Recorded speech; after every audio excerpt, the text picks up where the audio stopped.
County, we have to be involved with the federal and state enforcement people. Is enough being done? People, There's never enforcement enough. If people. we have anybody here dealing drugs, then we're not doing enough. So that's a general principle.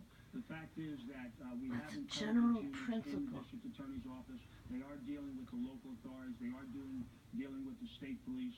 They are dealing with the federal authorities. And it's important to understand that our job as district attorney is both to investigate but also to prosecute.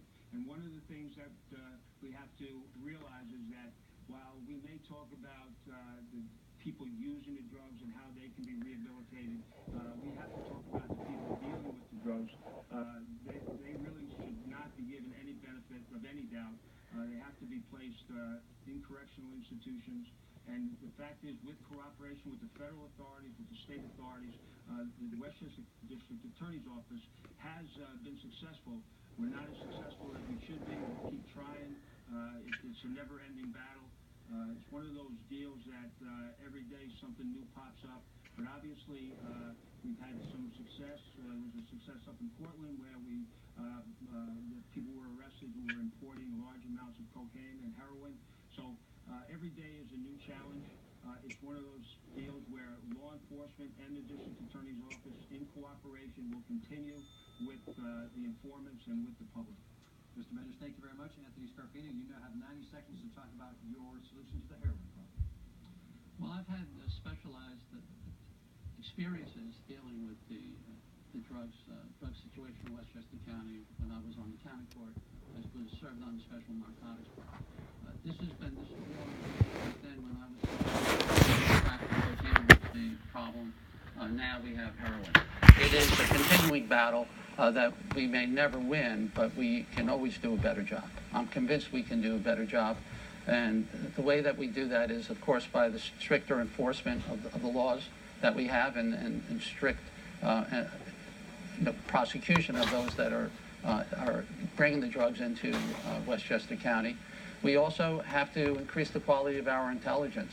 We do have a Westchester Intelligence Center, but we have to start, working at greater lengths to have, undercover operations going, wiretaps, and other types of criminal investigative techniques.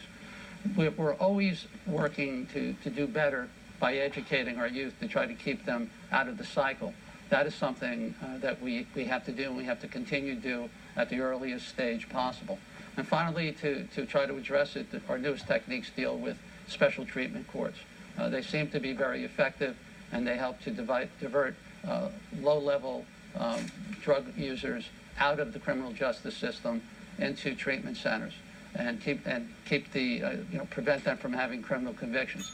But we have to focus on the predators that are bringing narcotics into the area, including unscrupulous doctors and pharmacists. All right, Mr. Scarpino, thank you. Now, Ms. Rose has a follow-up 30-second question for Bruce Bendish. Okay. Mr. Bendish, recently laws have been passed to restrict doctors from prescribing opiates over long periods of time so people don't get hooked and then don't go on the street looking for heroin. Is this a solution, or is it just really one very minute part of the problem? It's definitely not a solution, but the law you referred to is the law that Senator Murphy brought in, where doctors are only allowed to prescribe 7 days of prescription drugs. I believe that's a giant step. Too often, excess drugs, excess opiates are being used by kids, taking it out of their parents' medicine cabinet and either using it themselves or selling. So that is a major step, I believe. I think it's only one step. It's definitely not a solution. With steps like that and other parts of that particular law, I think we're making progress. All right, thanks very much. Our next question comes from Bob Marone, and this will be for Anthony Scarpino. Good evening to both of you. Thanks for being here. And this is for you, Judge Scarpino. Now, your background includes several judgeships, obviously a stint in the FBI, and we've already heard Mr. Bendish cite his work as a assistant DA as an edge for him, as a significant advantage. How do you think your background, though, stacks up against that as a judge and as an FBI agent? How will it help you do this job? Well, I've heard Mr. Bendish make this argument on several occasions, and I have to dispute it. The fact of the matter is, when he suggests that I never tried a case, that's ridiculous. Every time that he has tried a case, there was a person like me, a trial judge, there trying that case. telling the prosecutor what to do, telling the defense attorney what to do, involved in the criminal proceeding from the beginning to the end, signing the search warrants, reviewing the grand jury minutes, making every determination in regards to discovery. We are the ones who do the sentencing. And besides running what the prosecutor does and what the defense attorney does, we also had our own responsibility. So I don't buy into that argument. That's his argument. You know, God bless him. But there's more to the district attorney's job.